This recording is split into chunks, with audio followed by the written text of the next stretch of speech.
Olá, eu sou Fernanda Fedato e esse é mais um episódio do Blue Minicast. Existe um ditado bem comum que é assim: quando o dinheiro sai pela porta, a tranquilidade e o amor pulam pela janela. Eu acho que todos nós conhecemos aqui alguém que já passou por uma situação dessa, um casamento que acaba, um relacionamento que azeda porque a situação financeira está comprometida, mas principalmente no mundo de hoje as pessoas têm a tendência a ser com que a insegurança financeira seja a forma mais comum de ansiedade e preocupação. Hoje eu tenho aqui comigo um amigo, Felipe Harder, da Harder Investimentos. Ele vai conversar com a gente como não chegar numa situação dessa. Como você pode se preparar, como você pode se educar para que lá na frente na sua vida você não passe por um momento difícil. Oi, Felipe, obrigada por estar aqui com a gente hoje. Eu que Seja agradeço. bem-vindo. Conta para nós aí como que surgiu a Harder Investimentos. Então, eu sempre trabalhei no mercado financeiro. Então, eu tenho mais de 12 anos de mercado, tenho graduação na área, fiz algumas certificações financeiras e bancárias para trabalhar nesse ramo, né?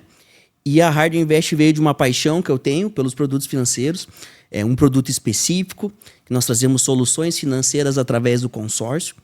E é isso, a gente gosta de não vender, de fazer uma consultoria, criar esse hábito nos brasileiros e ao redor de poupar, de guardar. Conta para nós, na tua opinião, as pessoas hoje, o perfil das pessoas de hoje, as pessoas estão preocupadas com a vida financeira delas ou as pessoas tendem mais a estar curtindo o momento e só vão se preocupar com isso mais lá para frente?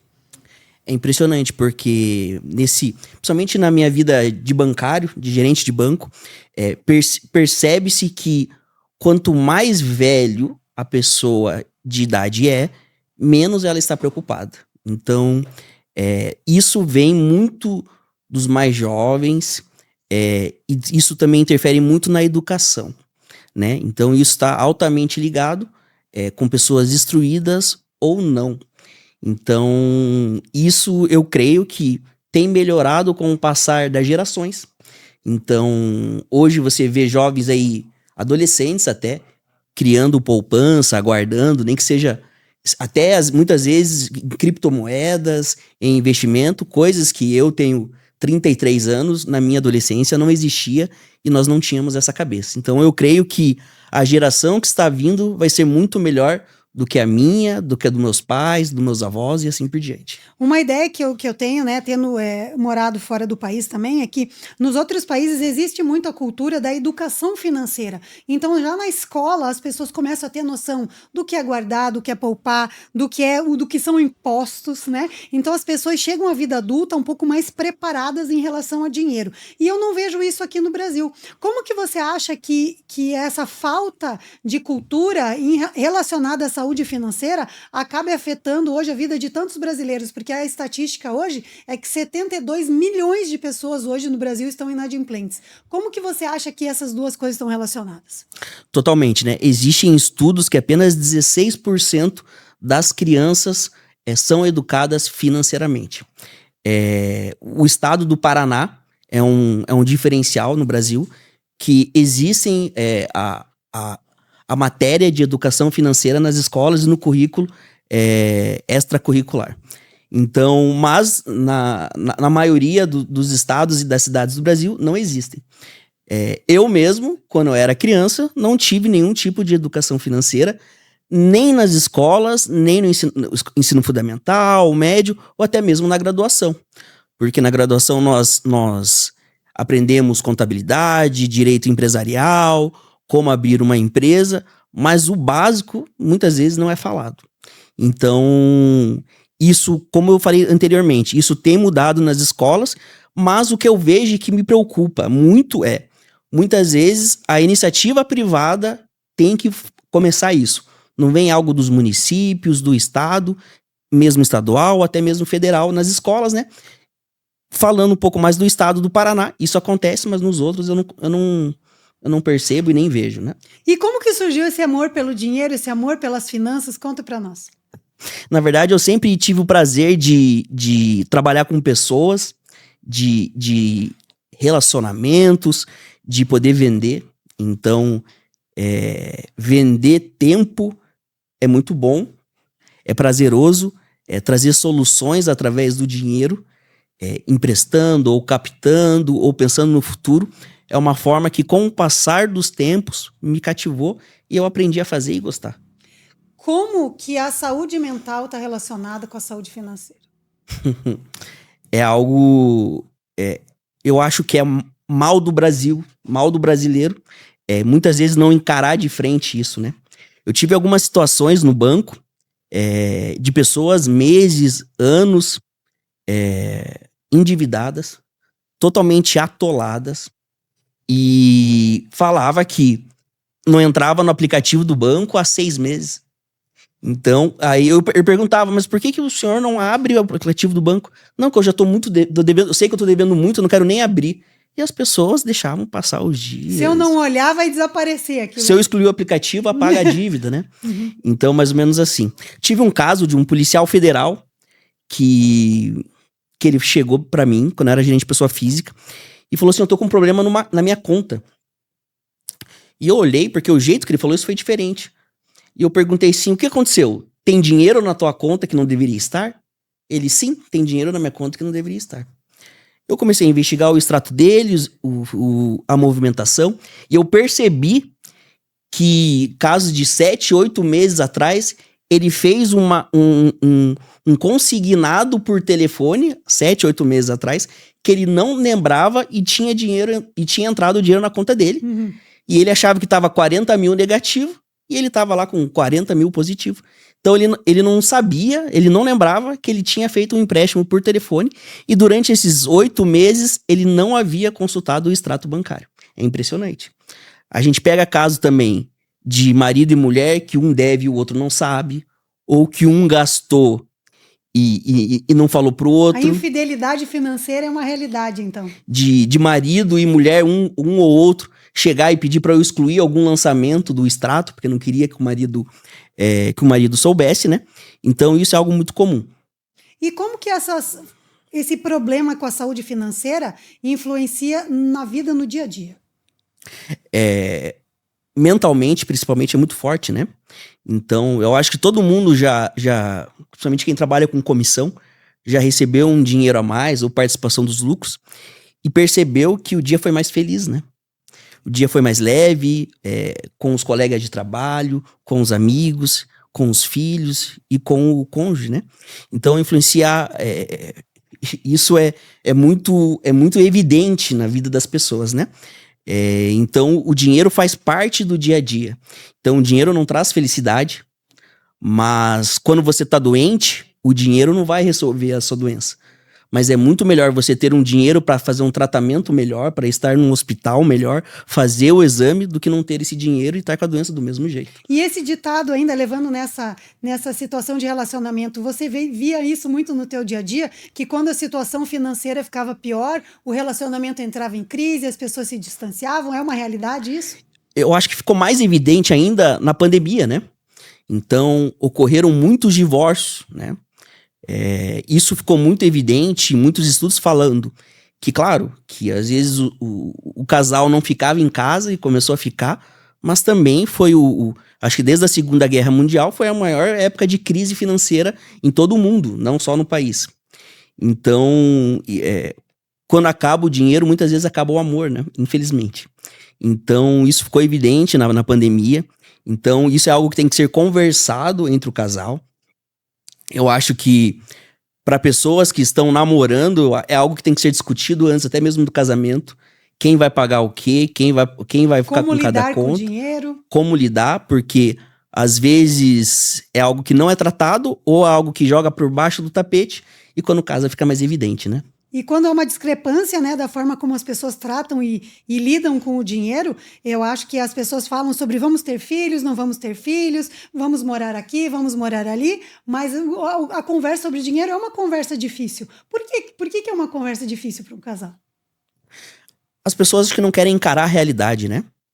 Então, existem vários atributos sociais, até mesmo religiosos, que influenciam na vida financeira do casal, né? Então, às vezes, um homem é um pouco mais machista, a mulher um pouco mais independente, né? Então, o que é normal pra mim, às vezes não é normal pra você. Então, eu já vi casal de amigo brigando por R$ 2 do X do bacon do hambúrguer. E um casal que tinha condição financeira boa, mas às vezes não é só a falta do dinheiro, né? É o consenso. Então, por pequenas, desde aonde comer, aonde vai matricular o filho, são coisas que influenciam na vida do casal e que precisam ser tratadas muito antes do casamento. Uma das coisas que torna o Brasil um país sui generis é que aqui muitos estrangeiros chegam aqui e falam assim, nossa, eu fui numa loja, fui comprar uma coisa e a moça me perguntou, vai parcelar em quantas vezes? 10 vezes, 12 vezes? E isso não é comum fora do Brasil. Sim. Então nós temos muito aqui no Brasil essa cultura de você comprar, de você ter uma vida financeira além das tuas posses. Porque a pessoa pensa assim, eu vou comprar isso, eu vou parcelar em 10 vezes, 12 vezes, eu nem vou sentir, só que ele faz uma parcela, outra parcela, e quando ele vê, ele está endividado. E uma das coisas que eu queria que você trouxesse para nós o conselho aqui é como você tem que se planejar hoje, né? No momento onde a gente está numa bolha aí, principalmente imobiliária, os imóveis estão caros, as coisas estão caras, os veículos estão cada vez mais caros. Como a pessoa deve se planejar? Porque às vezes ela vai fazer um financiamento, tanto imobiliário quanto um financiamento de um carro, e ela acaba pagando aí o valor de 3 carros, de 3 imóveis. Como que hoje as pessoas devem, desde a juventude, se planejar, fazer uma projeção para o futuro e conseguir adquirir esses bens mais caros? O Brasil, culturalmente, tem essa mania de parcelar. Então, existem várias formas de você ver isso e lidar com isso. Então, por exemplo, se eu vou comprar um celular e à vista não tem nenhum tipo de desconto, é muito melhor você parcelar e o dinheiro que você pagaria nesse celular à vista, você se deixar aplicado em algum lugar. Mas a gente não pode viver no mundo de Bob que a realidade não é essa. Então, 99% das pessoas parcelam porque não tem o dinheiro. E por que não tem dinheiro? Por falta de planejamento e também por falta de salários. Então, as pessoas têm um custo de vida alto e salários mais baixos. Como que eu vou comprar um carro, uma casa com o meu salário atual? Isso, eu tinha uma amiga americana, quando eu era jovem, de adolescente para juventude, ela falava assim, Felipe, eu nunca vou conseguir comprar um carro no Brasil. Ela falava, por quê? Porque os carros são muito caros aqui, e é por isso que se financia. Então, como eu falei atrás, o que os bancos vendem? Os bancos vendem tempo. Se eu quero comprar uma casa de R$300 mil, e se eu guardar o meu salário, eu vou demorar 15 anos, ou 10 anos, ou 8 anos para conquistar, eu vou fazer um financiamento e o mês que vem esse dinheiro vai estar comigo e eu vou poder comprar. Então, a gente está negociando o tempo e através desse tempo a gente paga juros. E os juros compostos. Então, a melhor forma de fugir dos juros é o planejamento. E existem várias formas de planejar. Existe a forma de uma poupança, e quando eu digo a poupança, é o guardar. Seja numa renda fixa, seja num tesouro, etc. Não importa. Então, precisa ter o planejamento desde lá de trás, né? Então, a gente pode fazer isso. Existem alguns estudos que do nosso salário, 50% são presenciais, para aluguel, supermercado, água, luz, 30% de gasto e 20% é para guardar. Então, essa é a forma de você fazer a compra de um carro, uma casa. Mas isso acontece? Não acontece. As pessoas não têm a disciplina também, né? Não tem a disciplina. E as coisas... Eu estava vendo um estudo esses dias que a média salarial do Brasil é R$3.200. Algo assim. E a média do aluguel no Brasil é R$2.500. A conta não fecha. A conta não fecha. Então, isso mexe com muitas coisas. Então, mexe com a educação. Precisam ter pessoas mais qualificadas para poder ter melhores salários e melhores qualificações, melhores empregos, etc. Nós precisamos mexer na inflação, porque o salário vale muito, muito pouco. E as pessoas precisam ter mais poder de compra. Então, no que eu posso falar no meu trabalho, no que eu vivo no dia a dia, para a gente poder comprar um carro e uma casa? É o planejamento, e a gente pode usar isso, o consórcio, né? O consórcio é algo de médio e longo prazo, né? A gente consegue fazer estudos através de administradoras e grupos específicos, que a gente consegue guardar um pouco todo mês, seja para comprar um bem, uma casa, um automóvel, sem juros algum. O que é cobrado? É uma taxa de administração que a administradora ou administradora do banco cobra para administrar esses grupos e o seu dinheiro lá todo mês. E é uma forma de desenvolver disciplina também. Porque daí você é obrigado a poupar, você é obrigado a separar aquele valor. Isso mesmo. Então, consórcio. O consórcio não é investimento, tá? O consórcio em si não é investimento. O consórcio, através do consórcio, você vai conseguir investir. Então, seja na compra de um imóvel para você fazer um aluguel. Um Airbnb. O Airbnb. Então, é uma aposentadoria imobiliária, né? Uma forma de previdência. Por quê? Hoje, o maior salário do INSS é R$ 8.152. E na terceira idade é onde nós vamos ter o maior gasto. Nós não vamos ter os filhos, mas nós vamos ter saúde, nós vamos ter que pagar, talvez, pessoas para nos ajudar a cuidar, cuidadoras, enfermeiras. E é onde o nosso salário, o nosso poder de compra mais diminui. E se nós precisarmos do INSS, a gente vê aí os casos de escândalos, né? É algo também para outros capítulos, a forma que o INSS paga é muito complicado no Brasil, né? Porque nós jovens pagamos a aposentadoria das pessoas que já estão aposentadas. O correto, como no Chile, por exemplo, é que nós pagamos a nossa aposentadoria, isso está reservado para nós. Então, isso também Até porque agora, com o envelhecimento da população brasileira, vai chegar uma hora que essa pirâmide não vai fechar. Não vai fechar. Porque você vai ter cada vez mais gente recebendo e menos gente contribuindo. Então, assim, a falência da Previdência é uma coisa que está já no horizonte aí, é uma coisa que não dá para negar. Então, quem está hoje contando com a garantia de uma aposentadoria, quem está principalmente entrando no mercado de trabalho, tem a obrigação de procurar outras formas de investir, de ganhar e de poupar para garantir a sua velhice.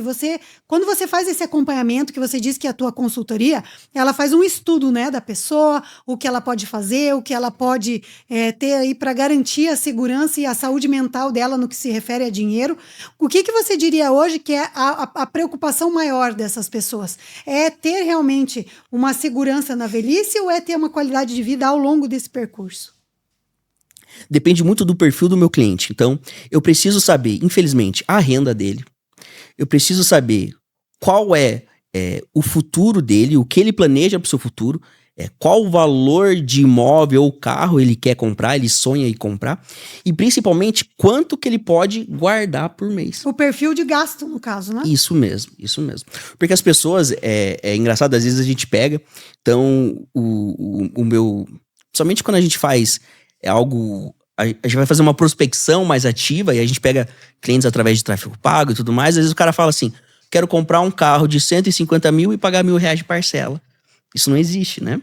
Então, nós precisamos trazer o cliente muitas vezes para a realidade e começar com o que o cliente pode guardar. Ah, Felipe, eu não posso guardar, eu quero comprar um carro de 200 mil, mas eu só posso guardar para um carro de 40. Então, vamos guardar por 40. Né? É algo que a saúde mental que se fala muito aqui no seu podcast, né? A gente fala o poder da comparação muitas vezes, né? Através de redes sociais, de amizades, hoje tudo é postado, né?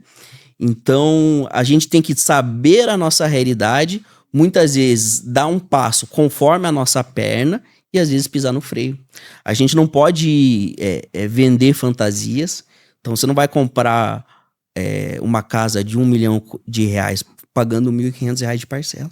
Mas existem formas e estratégias que é muito menor do que as pessoas pensam. Isso que eu ia te perguntar, porque a ideia, às vezes, principalmente, eu vejo falando assim, vou investir em ações, vou investir em debêntures, mas as pessoas pensam assim, nossa, você tem que ter muito dinheiro. E você conversando comigo falou que não, que as pessoas podem começar com uma carteira pequena ou elas podem fazer o próprio consórcio, que é a tua especialidade. A Sim. pessoa não precisa comprar um consórcio cujo crédito vai ser R$1 milhão e a parcela é 3.500. Ela pode comprar uma coisa menor e com o tempo, quando ela for contemplada, ela pode reinvestir.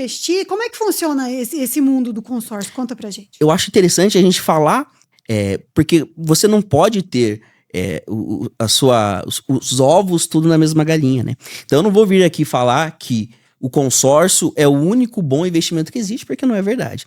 Então você pode comprar títulos públicos, que você está emprestando dinheiro para o governo, a partir de R$30, R$25. Você consegue, né? Você consegue guardar na poupança R$5, R$10, mesmo não sendo a melhor aplicação, você perdendo por conta da inflação e tudo mais. Hoje, a taxa Selic é 15% ao ano, então isso deixa a renda fixa muito atraente. Então existem investimentos nos bancos tradicionais e nos bancos digitais que você não paga imposto de renda. Não somente a poupança. Então a LCI e a LCA, que são aplicações, letras de crédito no agro e em imóveis, né? Que é isento de imposto de renda. Então existe aí o governo, a partir do ano que vem, vai taxar, só que quem colocar o valor até 31 de dezembro está livre dessa taxação. Tá? É muito importante a gente saber a liquidez disso. A liquidez, o que é? Quando que eu vou poder transformar isso em dinheiro? Então, às vezes, por exemplo, a LCA tem uma trava do governo, uma regra do produto que você precisa deixar 9 meses.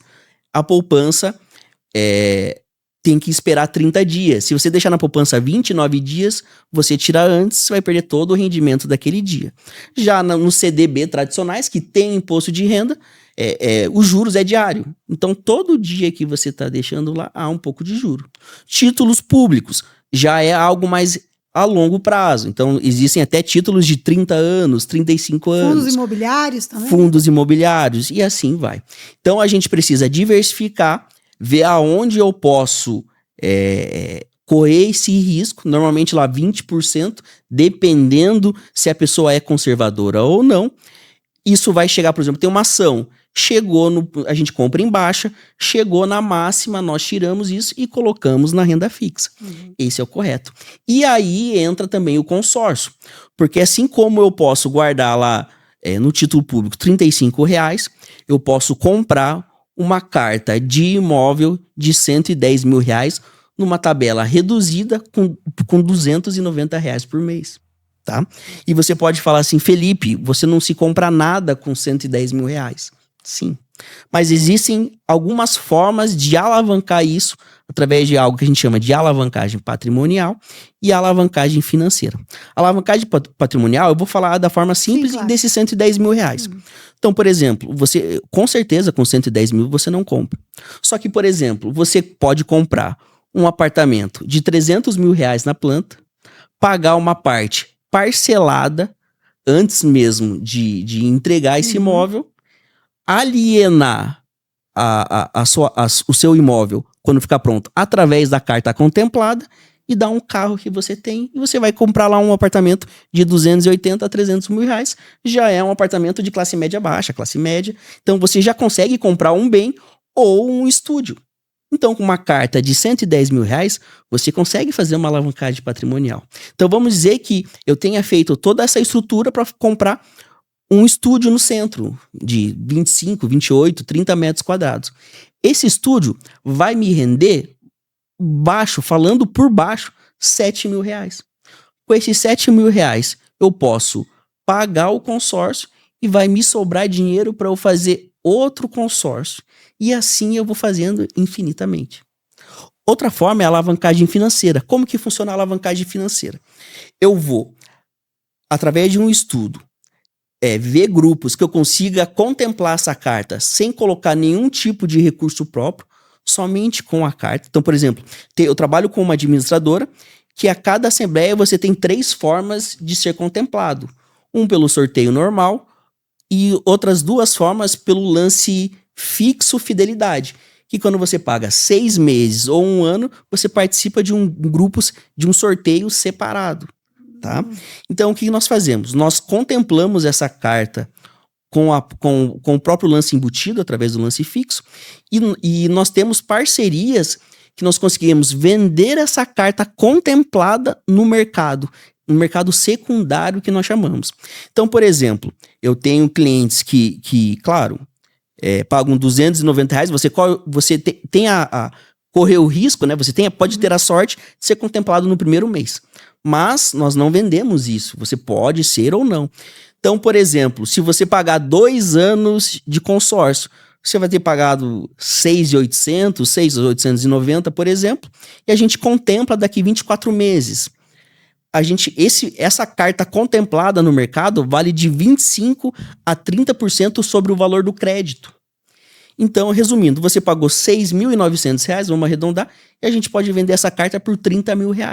Então, em 2 anos, você lucrou aí 23 mil e pouquinho. Isso, em nenhum tipo de renda fixa, você vai conseguir. De forma alguma. Então, eu entendo, pelo que você está falando, que o interessante hoje em dia é a pessoa não tentar fazer esse tipo de investimento sozinha. É ela procurar um empreendimento como é o teu, por exemplo, que inclusive eu vou deixar o contato para vocês entrarem em contato com o Felipe para fazer bons negócios, mas a ideia é sempre você buscar se informar, porque existe muito que a pessoa consegue fazer com pouco investimento. Então, essa ideia de eu não consigo separar ou poupar tanto, não é um impedimento hoje, desde que a pessoa procure alguém que, como você, entende como fazer e vai dar as melhores opções. Seria mais ou menos isso? Isso mesmo. Tomar cuidado com os extremismos, né? Então, existem escritórios de investimento e bancos de investimento que surfaram uma onda muito boa, falando mal dos bancos tradicionais, que os gerentes dos bancos que só vendem investimentos para bater meta, e isso, infelizmente, eles tinham muita razão, e de certa forma tem, mas hoje esses bancos, essas fintechs, escritórios de investimentos, e alguns bancos que já são de investimentos, mas já viraram tradicionais, também trabalham com produtos parecidos com os bancos e mesmo assim não trazem a solução financeira que o cliente precisa. Então, tomar muito cuidado com isso, procurar sempre um segundo banco, porque existe um banco que todo mundo transaciona e existe um segundo. Então, você procurar os bancos digitais de investimento, você procurar o gerente que você tem mais relacionamento e você também procurar mais uma terceira opção. O perfil do brasileiro, ele é um pouco inseguro em relação a dinheiro, talvez por todos esses golpes que a gente vê, por todos esses escândalos, né? Sim. E às vezes as pessoas tendem a ter a ideia de que esses bancos digitais não são bancos de verdade, não são bancos reais, não tem ali um lastro, né, que eles possam dar uma garantia. Como que você explica para quem nos está assistindo e que não tem essa confiança, o que é um banco digital, o que difere ele de um banco tradicional e se há realmente a possibilidade de confiança nessas instituições? Nós precisamos diferenciar um banco digital, mas que é banco, e uma fintech. Então, fintechs financeiras muitas vezes não podem trabalhar com certos produtos de investimento ou abertura de conta corrente, talão de cheque, etc. Tá? Infelizmente, as fintechs são usadas até mesmo para lavagem de dinheiro, como tem sido bastante claro. Então, por isso, muitas vezes, eles possuem ofertas, seja de adquirência, que a gente chama, que é máquina de cartão, seja de investimentos, que não é possível fazer da forma correta, não existe. Então, o que acontece? O cliente pode colocar um dinheiro investido ou começar a transacionar nessa fintech e ganhar dinheiro, mas vai chegar uma hora que ele vai acabar, né? Então, existem clientes meus que perderam, ficaram com 20 milhões travado na máquina em fintechs que eram para lavagem de dinheiro. Então, sempre procurar uma instituição séria, uma agência séria e que te traga confiança, que às vezes a gente não pode ser tão ganancioso. Nessa tua consultoria, você indica, né, algumas instituições que são mais de confiança, você tem alguns papéis, alguns títulos que você já conhece, que já tem uma garantia, que tem um histórico. Então, essa é a importância do serviço que você traz para as pessoas, porque eu acho que hoje, eu, por exemplo, sou uma pessoa, e sou honesta em falar com você, já conversamos, né, sobre investimento, que hoje se me falassem assim, tá, mas o que é sério e o que não é sério no mercado? Eu não faço a menor ideia. Então, fui justamente buscar o teu conselho, foi assim que a gente se conheceu. Por quê? Porque eu creio que a pessoa hoje, principalmente eu, né, que sou uma mulher solteira, a ideia é que você vai fazer um investimento, você vai fazer uma garantia, você vai... Não importa se você quer comprar um bem, mas você não se deixar vulnerável a um golpe. Então, eu acho que essa busca por informação, ela é muito experiência. Às vezes, você pode ter na vida, mas não pode ter específica. E eu te digo isso com toda a categoria, porque quando a minha filha nasceu, a minha tia fez um investimento para ela, né? Então, foi lá no Banco do Brasil, falou, ó, quero fazer para minha neta, né, que trata a minha filha como neta, um investimento, e fez realmente que ela poderia resgatar agora, esse ano, com 18 anos. Então, durante 18 anos, ela foi alimentando, né, esse investimento, foi fazendo para ela. E agora a gente foi verificar, realmente o investimento está lá, porém a gente não sabia que teria um imposto de renda, justamente, né? Então falou assim, nossa, se eu resgatar agora, quanto que eu vou perder disso? Então a pessoa, às vezes, ela tem surpresas, por quê? Porque não é a área dela, ela não entende como aquilo funciona, e uma consultoria como a tua vai ajudar justamente para que ela faça decisões mais inteligentes. Hoje, se você fosse falar com essa mesma tia que eu tenho, que quer fazer um investimento, que quer fazer alguma coisa para uma criança, para que daqui a muitos anos ela receba isso de volta, qual seria o teu conselho? É muito importante saber, por exemplo, você sabe que existe 2 formas de previdência? Não. Então, a primeira pergunta que eu faria, como que ela declara o seu imposto de renda? Porque aí eu posso indicar PGBL, VGBL, se ela é uma senhora aposentada, se ela desconta o imposto na fonte. Então, tudo isso a gente pode fazer na hora da consultoria. Então, isso muda tudo. Então, isso às vezes faz o cliente economizar de imposto um valor enorme. Simplesmente colocar na previdência correta. E me conta, as pessoas estão procurando mais, elas estão cientes que existe esse tipo de consultoria como a tua, elas estão procurando mais ou ainda é uma coisa meio desconhecida? Eu acho que principalmente o brasileiro, ele gosta do relacionamento presencial. Então, eu falo isso na família, porque eu tenho um primo mais novo e que ele faz tudo pelo celular. E então, ele já é dessa nova geração, acho que assim como a sua filha, né? Uhum.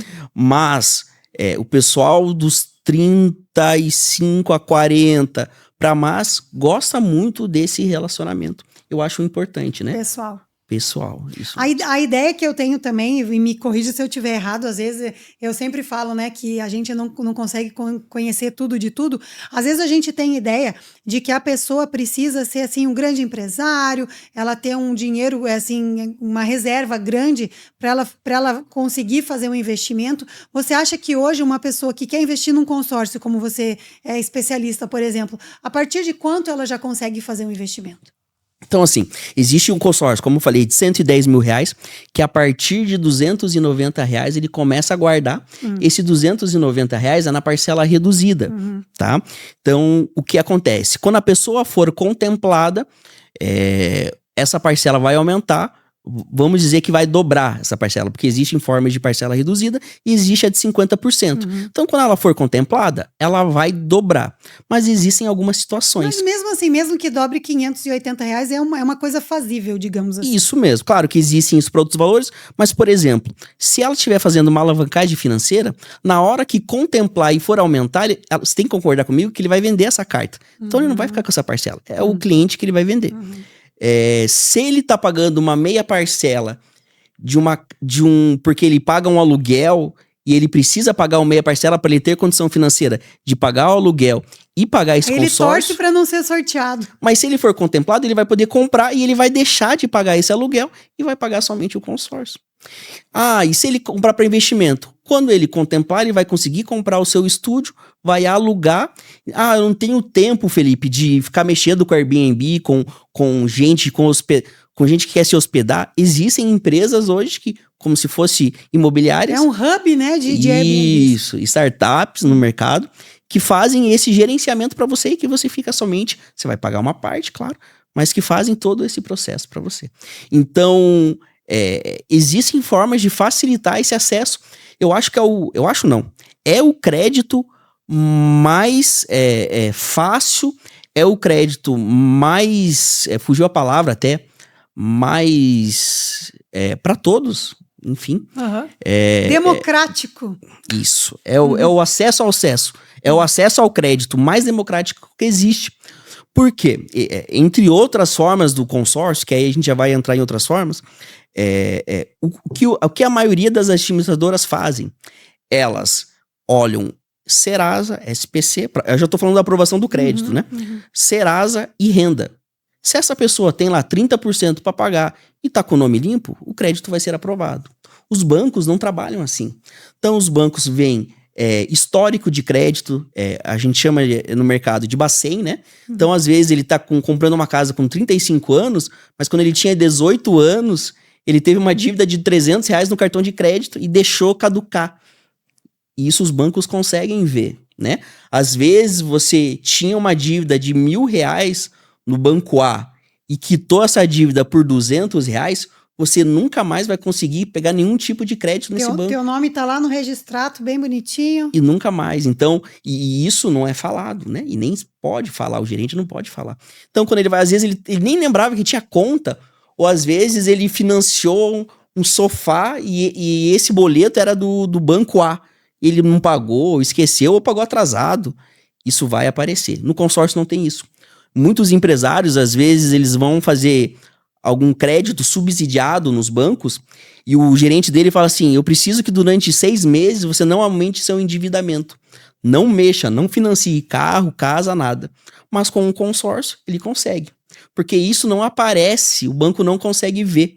Então, isso estrategicamente é muito saudável e muito mais eficaz. Até porque as pessoas às vezes não conseguem controlar esse endividamento, porque você que é da área, e eu trabalhei bastante tempo também na área econômica, o que acontece é que às vezes o endividamento ele é necessário para o crescimento da tua empresa. Isso você mesmo. Vai fazer uma alavancagem, você vai fazer uma expansão, você precisa criar um endividamento, e a palavra endividamento às vezes tem essa conotação negativa, mas não precisa ter, porque o endividamento de uma empresa, desde que ele seja planejado e saudável, ele pode estar tendo mostrando um momento muito positivo da tua empresa. Sim, eu estava falando ontem, eu fui até Campo Largo fazer uma operação, né? Porque nós conseguimos outra operação que é muito, é algo que era pouco se falado no consórcio, mas nós conseguimos fazer o levantamento de capital como se fosse um home equity através de projetos de consórcio. Então, às vezes, ele tem um imóvel que vale 2 milhões e existem administradoras que fazem 2 para 1, né? Então, se ele tem um imóvel de 2 milhões, ele consegue levantar até 1 milhão, mas dependendo da administradora e do perfil do cliente, às vezes até 1 para 1. Então, é isso que a gente estava fazendo nessa operação. Nós íamos pegar uma propriedade dele que custava 2 milhões e ele vai levantar 1 milhão. E era lá em Campo Largo e nós estávamos indo conversando sobre alguns grandes empresários em Curitiba, e a gente chegou em comum, e porque a empresa dele é muito famosa, já falou que estava quebrado, que a dívida era bilionária e tudo mais, e a gente falou, não, ele é altamente alavancado. Aí eu brinquei, mas ele está vivendo muito bem. Então, principalmente quem não tem conhecimento da área, olha essa alavancagem de forma negativa, mas muitas vezes não é. E tudo depende. Então, existem pessoas mais conservadoras que não querem estar alavancadas. Então, ela vai, muitas vezes, ter um carro mais antigo, mas que não foi financiado, ou nenhum consórcio, não compra no cartão de crédito, muitas vezes não vira um empresário, e tá tudo bem, é o perfil do cliente. Então, essa alavancagem financeira pode ser boa e pode ser ruim. E o papel do gerente do banco, quando ele vai fazer análise de crédito, dependendo da instituição financeira, é ele ver essa alavancagem e muitas vezes ele saber que o cliente dele está alavancado, mas ele defender isso perante a análise de crédito do banco. Do perfil do cliente, né? Isso. Uma das coisas também que eu queria falar com você é que geralmente nós atrelamos a ideia de consórcio não a investimento, né? Mas sim a aquisição de um bem, né? E geralmente um carro, você fala em consórcio já vem, né? Um carro, um apartamento, alguma coisa assim. Mas qual é o céu? Qual é o limite? Até quanto vai isso? A pessoa consegue comprar em um consórcio para investir? E qual foi o máximo que você já viu? Então, eu já fechei a operação, eu trabalhei 12 anos no banco, que se vende em consórcio, e eu trabalhei algum tempo como gerente de uma administradora de consórcio. E dentro dessa administradora de consórcio, nós fechamos uma operação de 72 milhões para um empresário do interior de São Paulo, tá?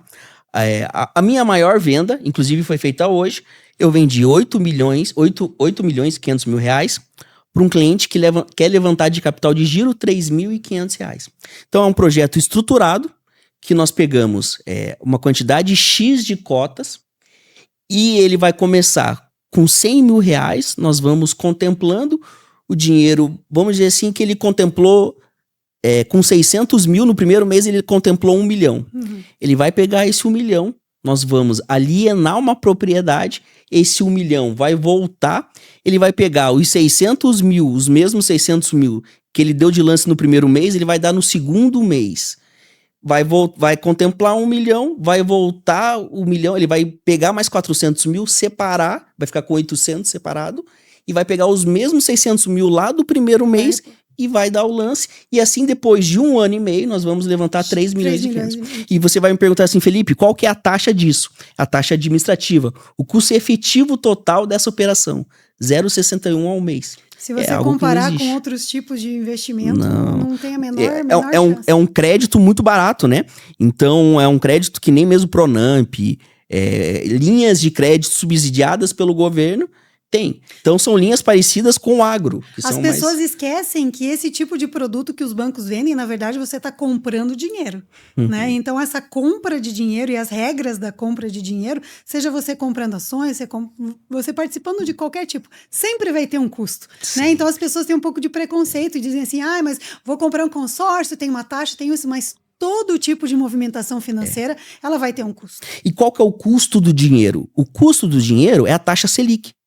Então, eu estava vendo uma reportagem hoje, por sinal, a taxa Selic, a taxa de juros no Brasil é a segunda maior do mundo. Então, por isso que quando a Selic está em alta, que é o caso do momento, o crédito, a taxa de juros do crédito aumenta muito. E ainda, em todos os momentos, o consórcio é importante e é muito... fugiu a palavra agora. Líquido. É muito atrativo, o consórcio é sempre atrativo, mas em altas de juros é muito mais. Então, o levantamento de capital através do consórcio ou uma compra planejada através do consórcio ficou ainda melhor. E você vai me perguntar, Felipe, mas por que eu devo fazer um consórcio com você ou com outro consultor, em outra administradora e não fazer nos bancos?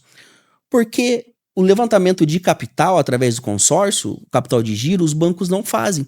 Por quê? Porque eles querem fazer o capital de giro. Não é isso que eu ia dizer, não é interessante para eles. Não é interessante. Então eles vão preferir emprestar um dinheiro a 1,5%, 1,3%, 2%, 3%, 4% ao mês do que fazer uma operação com 20% sobre todo o período. É porque eles não querem que o lucro seja seu, eles querem que o lucro seja deles. Isso né? mesmo. Então, você fazer isso em escritórios especializados e ter paciência. Se você falar assim, Felipe, eu preciso...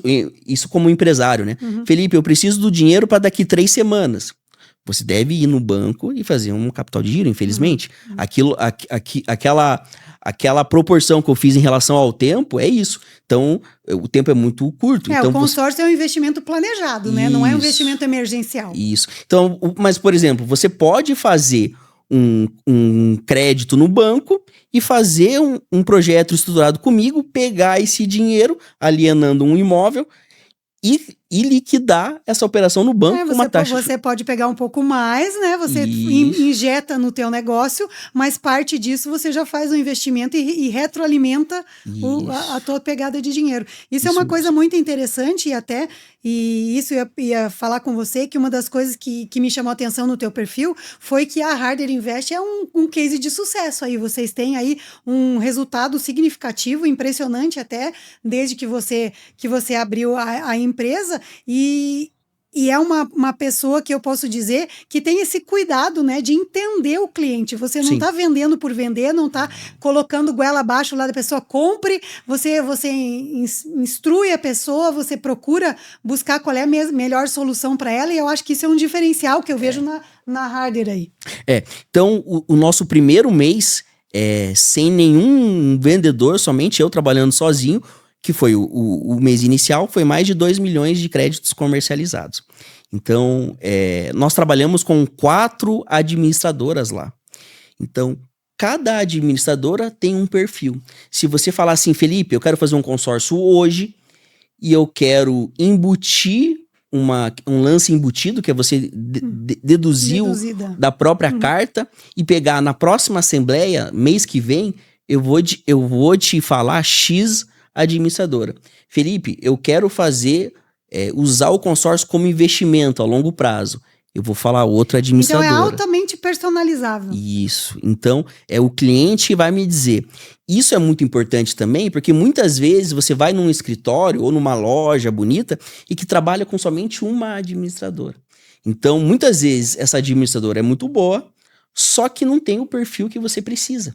Por isso é interessante você procurar mais que um escritório ou um escritório que trabalha com mais de uma administradora. Isso chamou bastante a minha atenção no teu escritório, porque às vezes eu vejo assim, que você tem quase como uma franquia que vende, né? Então você coloca lá, a pessoa, vou abrir aqui. Eu não entendo nada disso, mas eu abro a minha loja, coloco aquela marca que todo mundo conhece, todo mundo vê. Você vai lá, às vezes discute o teu caso com uma pessoa que ganha uma comissão só por venda, ela não vai entender o teu caso.